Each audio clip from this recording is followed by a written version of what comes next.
안녕하세요. IT의 진심인 남자 티노입니다. 오늘은 상대적으로 인기가 없는 아이폰 16 실사용 장단점 리뷰를 한번 해볼까 합니다. 사실 제가 16 프로 장단점 리뷰를 올리자마자 바로 일반 아이폰 16으로 갈아탔거든요. 그 이유는 디자인이 한몫하기도 했고 나름 괜찮은 것 같아서 빠르게 알려드릴게요. 늘 그렇듯이 장점 먼저 알려드리고 단점 알려드리자면 첫 번째 장점은 카메라 컨트롤 탑재입니다. 이게 장점이라고? 이건 막 안 좋다고 하는 사람 많던데 할 수 있지만 아이폰 신기능 발표 역사를 보면 먼저 14 프로에 첫 탑재가 됐던 다이나믹 아일랜드라든지 15 프로에 들어간 액션 버튼, 보통은 이런 건 프로에 먼저 들어가고 다음 세대에 탑재하는 게 거의 국룰이지만 이번에 아이폰 16은 당연 모두 다 들어갔고 카메라 컨트롤까지 들어갔습니다. 사실 뭐 카메라 컨트롤 유용하네 불편하네 말이 많기도 하고 16 프로에서 제가 크게 막 좋다는 생각을 안 가지긴 했으나 일반 아이폰 16에서는 좋고 나쁜 애를 떠나서 일반에도 이례적으로 신기능이 같이 들어갔다 보니 약간 상대적으로 급 나누기가 적은 효과를 보여주는 것 같습니다.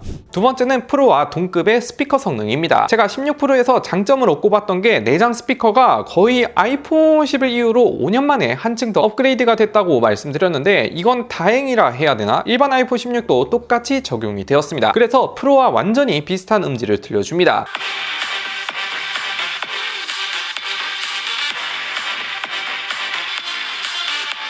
출력도 살짝 커진 것 같고 저음 또한 더 또렷하게 들리는 스마트폰 스피커치고 상당히 훌륭하다는 생각이 드네요.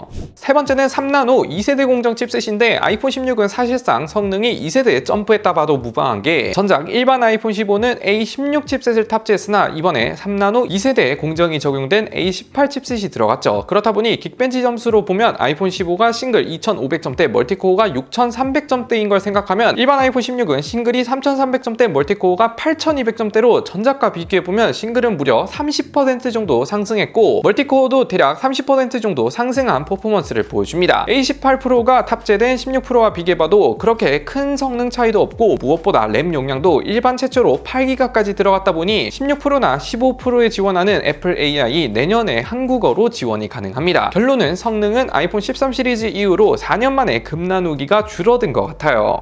네 번째는 외관 깔끔하고 가볍다는 점. 2024년에 출시한 스마트폰 중에서 가장 가벼운 편에 속하는데 무게는 170g으로 요즘 상당수 이상 스마트폰들이 거의 다 200g이 넘어가는 시점에서 무게는 굉장한 메리트가 있죠. 물론 6.1인치 작기 때문에 그런 것도 있지만 무게에 예민하신 분들이라면 아이폰 16 딱 아닌가. 케이스 쓰고 한다 해도 200g 초반대를 보여줘서 가볍게 쓰기 좋죠. 게다가 디자인 또한 물론 전에 화이트로 사긴 했는데 크게 호불호 없는 디자인에다가 상당히 깔끔하고 이쁜, 특히 제가 화이트 덕후다 보니까 요 근래 봤던 화이트 계열 스마트폰 중에서는 가장 이쁜 화이트 아닌가 싶어요. 옆면은 또 은색 마감이라 은색과 화이트 조합이 정말 찰떡입니다. 이제 장점들 봤으면 단점도 봐야죠. 누구나 아는 단점 120Hz가 없다는 점. 야, 지금이 2024년인데 여전히 60Hz를 넣고 125만원부터 팔고 있습니다. 이거 뭔가 잘못된 것 같지 않나요? 물론 소비자 입장에서 굉장히 아쉬운 요소이지만 애플 입장에서 보면 일반에 120Hz를 넣어버리면 굳이 프로를 살 이유가 크게 없긴 하거든요. 마진을 위해서 여전히 일반에 뭔가 하나씩 안 좋은 느낌을 보여주고 프로를 팔기 위해 이렇게 하는 거 아닌가 하는 제 내피셜이. 물론 60Hz 저도 2주 넘게 쓰고 있는데 처음에야 이거 왜 이리 버벅거리지 싶었지만 2주 정도 쓰니까 거의 눈이 적응을 한 것 같더라고요. 그래서 13 프로, 14 프로, 15 프로 쓰시는 분들은 크게 추천드리지 않고 오히려 12 프로 이하 혹은 일반만 썼던 분들이라면 추천이 가능할 것 같습니다.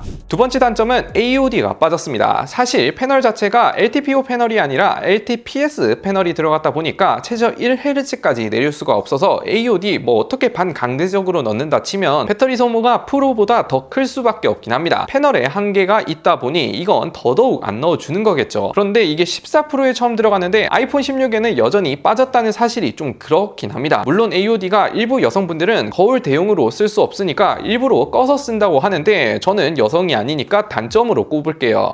세 번째 단점은 베젤 두께가 좀, 이걸 단점으로 다룰까 말까 하다가 요즘 안드 진영들을 보면 베젤이 굉장히 극단적이게 얇게 뽑거든요. 예를 들어 올해 국내에 핫했던 포코 X6 프로만 봐도 30만원대인데 얘보다 좀 두껍긴 합니다. 물론 뭐 이 정도 가지고 크게 실사용에 단점은 아니긴 한데 뭐랄까 안드로이드 스마트폰 썼다가 아이폰 16을 보면 이상하게 뭔가 두꺼워 보이는 효과가 있긴 합니다.